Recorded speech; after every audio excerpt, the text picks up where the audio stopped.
Alright, so I just wanted to make a video kind of giving a summary of, I've had a couple people asking me, why I'm not teaming for this season right now, and, you know, why I haven't been playing stuff. So people tell me, like, oh, you're still good, you should make sure you keep playing and all that. Like, why aren't you looking for a team or anything? And there's a couple reasons. One, I think my past experiences, what happened the last time I was on a team and everything, um, definitely kind of turned me off to everything. The Anixia team I was on was pretty good, but it was a new team. We were definitely an open team. Like, wasn't like one of those like, oh, just starting out and open. It was like we were definitely an open team, and the practice was good, and like everybody wanted to win, and everybody, there's pretty good dedication on the team, but there was just a lot of work that needed to be done individually that I don't think was happening. We were getting like the practices in, and we were getting the learning the strats and everything, and but there's a lot of individual work that needed to be done, just general game sense that I think each player should have individually when they join a team. Um, and so the team kind of we struggled a little bit. We started to get better toward the end. We struggled a little bit, and then me and Shay got the option to join the IM team that we joined, which was me, Forbes, Shay, Locke, and Alani. And when given that opportunity, we were like, oh, there's some really good players and some veterans on this team, so we don't really want to pass that up. So we dipped out of the Anixia team and joined that team.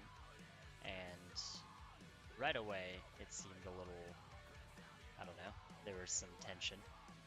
And most of it was between me and Locke.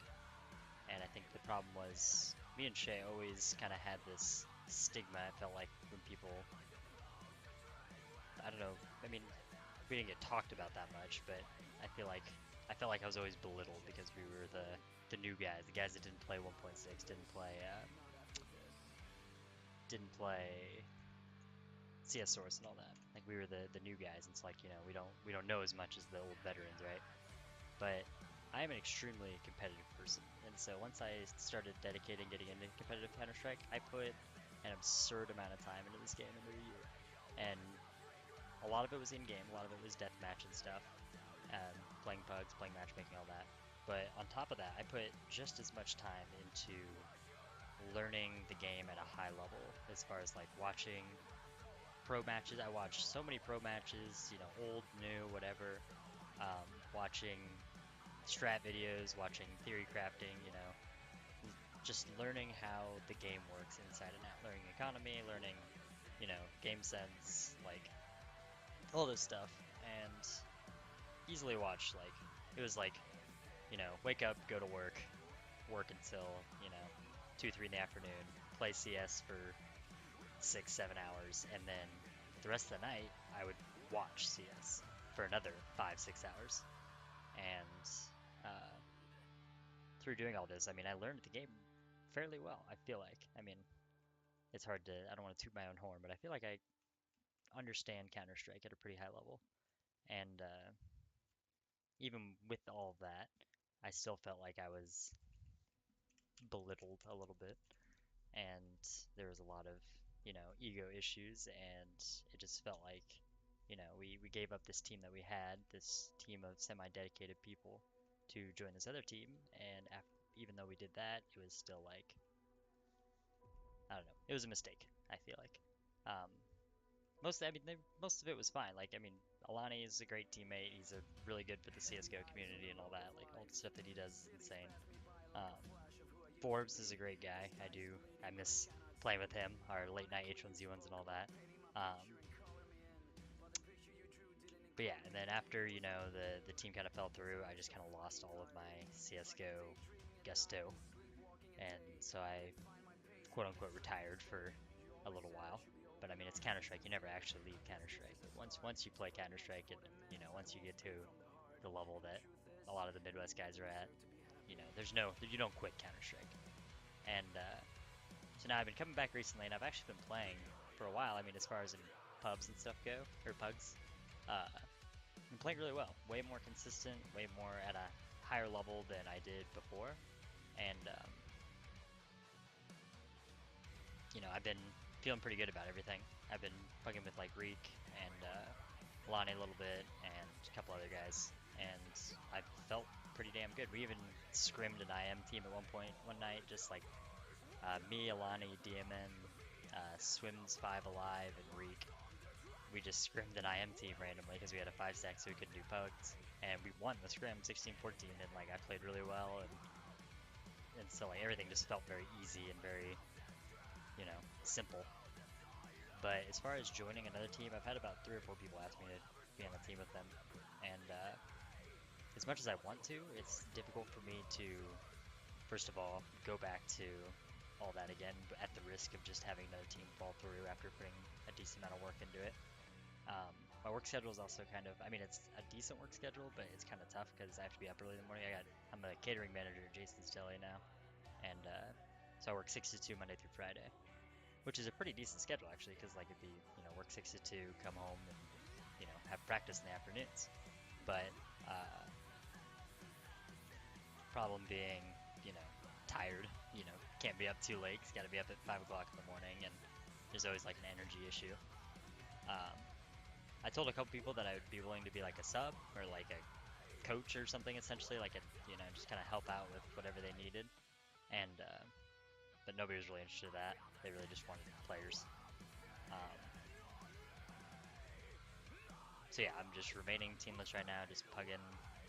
Hopefully, gonna get back into some more of the 10-mans. Haven't been in any of the Midwest 10-mans in a while.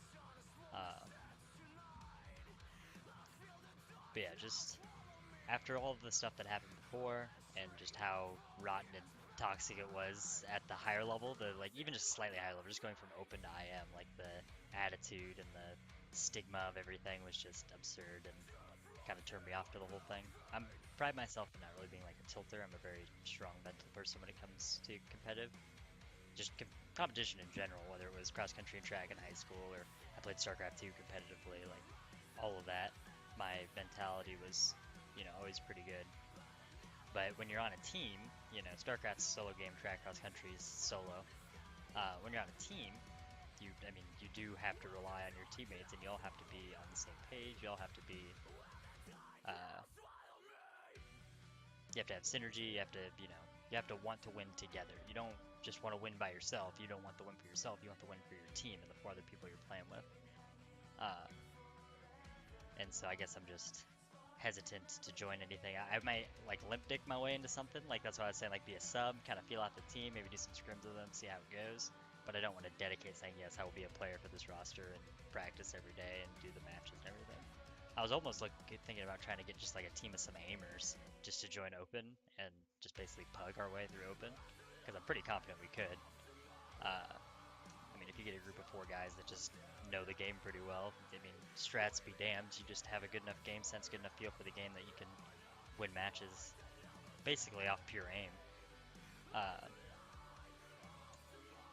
But yeah, so right now I'm just floating around. I would definitely, if any team needs a sub or anything, or I know the Midwest people were talking about trying to get some sort of like analyst IGL like team chat going just to like theory craft and talk about shit, and that sounds pretty fun to me. I'd love to do that. I have a lot of interesting ideas and stuff and questions about how certain teams do things. Um, but for right now, unless I got an offer for like an actually good, solid team, like there was one team, it was some guy, I think I'd played ESEA with him or something, but it was a group of like 4 really good guys, and he wanted me to be on the team with them. And I almost did that, but I pretty much told them the same thing. I was like, I'll be like an analyst, or I'll be like a sub if you guys want, but I don't know if I can dedicate practices and all that. So, um, yeah, for anybody that needs a sub or anything in the Midwest group, I will gladly sub for any matches that need to be, going on. But as far as joining an actual team or anything, um, I'm just not really sure where I'm at right now. I'm gonna feel it out for a little. Maybe, maybe next season if I'm still playing and everything's going good, then maybe I can do that. But um, on top of that, I went to another LAN. I went to the Nova Star 5K, and something I've noticed about all the LANs I've gone to, I went to the back when I first started playing, went to the SoPro Gaming first LAN, and then shortly after I went to the Windy City LAN in Chicago with Alani and Twiz and Shay and a friend of mine that lives in Chicago. And then after that, I think it was just Novastar. And every LAN I've gone to, I've had just terrible like terrible results because every time I go, we just go with some pickup team, like a not prepared, uh, not prepared, no strats, no like people I haven't even played with before, like a pickup team, and we just get stomped, like just shit on. And I'd love to have an opportunity to like go to a LAN prepared and like ready and like actually give my all. Like everyone, it's been just kind of half-assed. I'd love to have a actual performance at a LAN that I can look back on and say, like, am I actually good? Like, can I perform at a LAN? Like, but I haven't really had an opportunity to do so.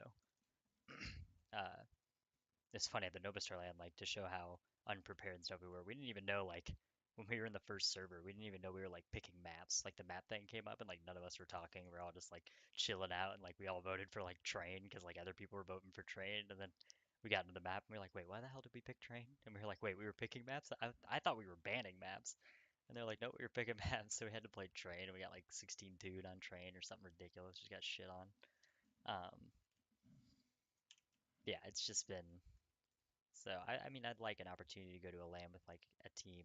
And even if it was a pickup team, just know like a couple weeks beforehand which team I was playing on, like actually be able to play with them and figure out roles and stuff like that. Maybe a default for a couple maps and a couple strats, but just go to a LAN prepared with people I know I'm playing with and like know what maps we're good at and stuff and like actually try and give a decent performance. Um, yeah, I just wanted to make this video because I've had people asking me about like what happened and why I'm not playing now and stuff, and it's it's been a Counter-Strike has been a roller coaster for me. It's a fun game. It's a game I'll still be playing for a while still. I can never actually like every time I feel like I'm gonna stop playing it, I always come back. So um, hopefully, if like I said, hopefully I can maybe be a sub for a team or something like that and get to play a couple matches and feel the competitiveness again, besides just pugs and stuff. And maybe that'll revive my spirit a little bit. Otherwise, I'm just going to be floating around as I do usually, and yeah, just seeing where things go from there. So, again, this is just a recap video, just let people know what's going on, and thanks for